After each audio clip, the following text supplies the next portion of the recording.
Movie recaps में आपका स्वागत है। मेलानी ही अपनी नोटबुक में लंबी कहानी लिख रही है। लिखा है उसे कोई जोर से पढ़ सके। वह तुरंत अपना हाथ उठाती है।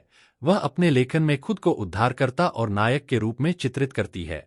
शिक्षक कहानी से अभिभूत हो जाता है और मेलानी के पास जाता है और उसे छूना चाहता है। अचानक सार्जेंट पार्क कक्षा के अंदर फट जाता है और चिल्लाता है। वह जस्टिनो को यह याद दिलाना में से एक के पास जाता है और अपनी के उसे गोली मार देता है।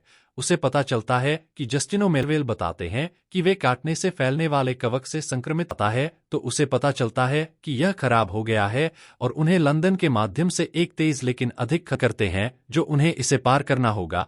यह लाशों से भरा हुआ है।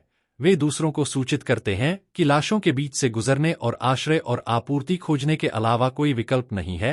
एक बार जब वे शहर के अंदर पहुंच जाते हैं तो समूह सोते हुए लाशों के एक समूह के बीच चलता है, सावधान रहता है। बताते हैं कि उसे और उसके जैसे अन्य लोगों को एक अस्पताल के प्रसूति वार्ड में पाया गया था। वे उन माताओं के बच्चे थे जिन्हें यह मिला था। फंगस से संक्रमित होने के दौरान वे अभी भी गर्भवती थीं, इसलिए संक्रमण प्लेसेंटा के माध्यम से उनके सिस्टम में पहुंच गया। कैल्डवेल ने उसे बताया कि वे अन्य लाशों से अलग थे, लगभग वास्तविक लोगों की तरह सोचने और प्रतिक्रिया करने में सक्षम थे। बाद में जस्टिनियो मेलानी को नए कपड़े देकर लौटा जो उसने उसके लिए ढूंढे थे और माफी मांगते हुए कि उसे उस नाइट पार्क में कोई खाना नहीं मिला। और जस्टिनो ने मेलानी के बारे में बात की और उसने उसे बताया कि लड़की उससे प्यार करती है।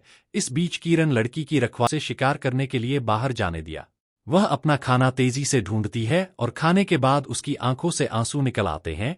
उसे एक अजीब सी आवाज सुनाई देती है और वह उसका पीछा करते हुए एक किताब की दुकान हुए देखती है। मेलानी यह समझ जाती है वे बिल्कुल उसके जैसे ही हैं, जब अचानक उनमें से एक अंदर आता है और दूसरों को बताता है कि उसे कुछ गंध आ रही है।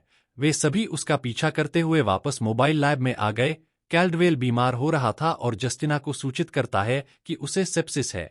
फिर वह मेलानी के बारे में फिर से बात करना शुरू कर देती है और जस्टिनो की नाराजगी के कारण टीका बनाने के लिए उसे अपने मस्तिष्क और रीढ़ की हड्डी तक वापस आती है और उन्हें उन बच्चों के बारे में बताती है जिन्हें उसने आश्वस्त देखा था कि वे कीरन का शिकार करेंगे। उसे एक सड़क पर चलते हुए देखा गया और अचानक जमीन पर एक बंद कैन मिला और फिर एक और, जब तक वह एक दुकान देखता है और अंदर जाने के लिए शटरिफिकेशन चालू करना सुनिश्चित करें ताकि आप इस तरह के और वीडियो देख सकें।